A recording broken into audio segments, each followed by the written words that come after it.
हैं या जॉब करते हैं तो कितना मुश्किल होता है पैसा हाथ में आना, लेकिन हॉस्पिटल में वही मुश्किल से कमाया हुआ पैसा हाथ से बालू की तरह निकल जाता है।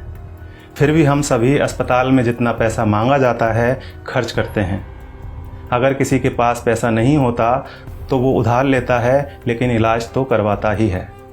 अस्पताल में पहले दिन ही सबसे ज़्यादा टेस्ट होते हैं, कुछ सर्जिकल आइटम्स भी खरीदे जाते हैं, इसी दिन सबसे ज़्यादा दवाइयाँ लिखी जाती हैं।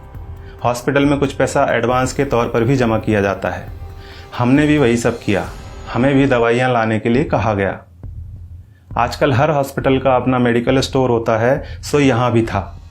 हमने दवा ली और हमारा जो पहला बिल बना वह था 8,369 रुपये का। हमने अपनी जेब से इतने रुपए निकाले और देना चाहा तो पता चला कि हमें तो सिर्फ 4,620 रुपये ही देना है। क्या आपके साथ ऐसा कभी हुआ है कि आपने 8,300 रुपये की दवाइयाँ खरीदी हों और किसी अस्पताल ने आपको 4,600 रुपये ही लिए हों? शायद नहीं। हमारे साथ भी पहले ऐसा कभी नहीं हुआ था। अब यह बिल देखिए, दवाओं की कुल कीमत है 8,369 रुपये, जिसके नीचे लिखा है डिस्काउंट 3,748 रुपये। नेट अमाउंट है 4,600 रुपये, जिसका भुगतान हमें करने के लिए कहा गया। ऐसे हमारे पास और भी कई बिल हैं। हमने 5 दिन एडमिट रहने के दौरान वहाँ से कई बार दवाइयाँ खरीदी और हर बिल पर हमें छूट मिली। सबसे बड़ी बात यह थी कि ये डिस्काउंट हमें मांगने पर नहीं मिला था, ये बिना मांगे हमारे बिना आग्रह किए पूरे सम्मान के साथ हमें दिया गया था, क्योंकि ये डिस्काउंट वहाँ उनके बिलिंग सॉफ्टवेयर में ही फीड कर दिया गया है। और आप यह जानकर हैरान होंगे कि डिस्काउंट का प्रतिशत 2, 4 या 10% नहीं है, यह बहुत ज़्यादा है। कुछ सर्जिकल और इंजेक्टेबल में डिस्काउंट 91% यानी 91% तक हैं, और जितने भी पेशेंट वहाँ एडमिट हैं सबको इसका लाभ मिल रहा है। अब आपके मन में सवाल उठ रहा होगा कि ऐसा क्यों? हम भी यही सोच रहे थे कि आखिर ऐसा क्यों। तो हमने डॉक्टर साहब से सीधे पूछ लिया, क्योंकि इसका जवाब तो वही दे सकते थे। फिर उन्होंने हमें बताया कि क्यों उनके अस्पताल में इतना डिस्काउंट दिया जाता है।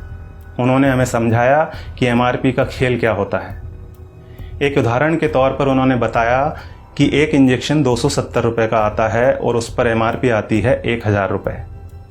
उन्होंने कहा कि मेरा मन नहीं माना कि मैं 270 रुपये का वह इंजेक्शन अपने पेशेंट को 1,000 रुपये में बेच दूँ। मैं डॉक्टर हूँ, मुझे अपनी फ़ीस और मेरे हॉस्पिटल की दूसरी सेवाओं का चार्ज मरीज से लेना है। 270 रुपये का इंजेक्शन 1,000 में नहीं बेचना। ये बात तो हुई डॉक्टर संजय कुमार के नैतिक मूल्यों की।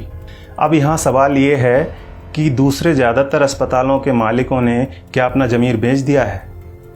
बेबी गैस्ट्रो केयर अस्पताल के डॉक्टर संजय कुमार की तरह ये क्यों नहीं कहते कि हमें भी अपनी सर्विसेज का पैसा ही मरीज से लेना है?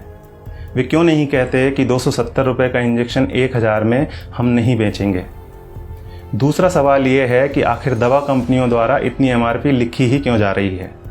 इनको किसने अधिकार दिया है दवाओं पर इतनी ज़्यादा MRP लिखने का? और आखिर में सबसे बड़ा सवाल यह है कि हमारी सरकार, हमारा स्वास्थ्य विभाग, हमारे प्रधानमंत्री और स्वास्थ्य मंत्री क्या कर रहे हैं? वे इस बात का संज्ञान क्यों नहीं लेते? क्या दवा कंपनियों द्वारा लिखी जा रही MRP पर अंकुश लगाना नोटबंदी या धारा 370 हटाने से ज़्यादा कठिन काम है? क्या इसे व्यवहार में लाना GST लागू करने से ज़्यादा मुश्किल है? अगर नहीं तो फिर क्यों दवा कंपनियों को इतनी छूट दे रखी है? उन्हें इस बात को संज्ञान में लेना ही चाहिए और जल्दी से जल्दी MRP पर अंकुश लगाना चाहिए। जब तक ऐसा नहीं होता है तब तक आपको और हमें अपनी आवाज़ उठानी ही पड़ेगी, और ये इतना मुश्किल भी नहीं है।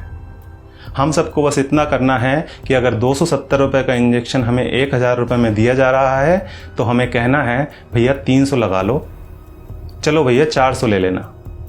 इसके साथ ही एक काम और करना है, और वो ये है कि इस वीडियो को ज़्यादा से ज़्यादा शेयर करना है।